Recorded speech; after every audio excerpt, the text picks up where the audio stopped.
24 पर बिहार चुनाव के नतीजे आप लाइव देख रहे हैं। 8:37 हो गए।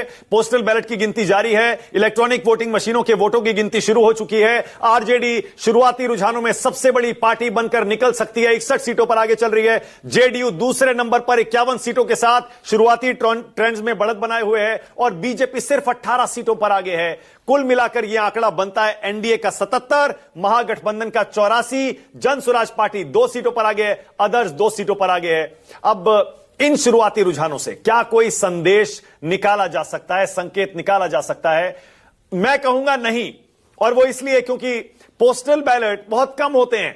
जब ईवीएम के वोट खुलेंगे असली तस्वीर सब तब सामने आएगी। इसीलिए देखिए अब एनडीए आगे हो गया। एनडीए 83 सीटों पर आगे, महागठबंधन 78, 78। अब 5 सीटों का फर्क एनडीए और महागठबंधन के बीच, और यह शायद तीसरी चौथी बार हुआ है कि एनडीए आगे हुआ है, वरना महागठबंधन लगातार आगे चल रहा था।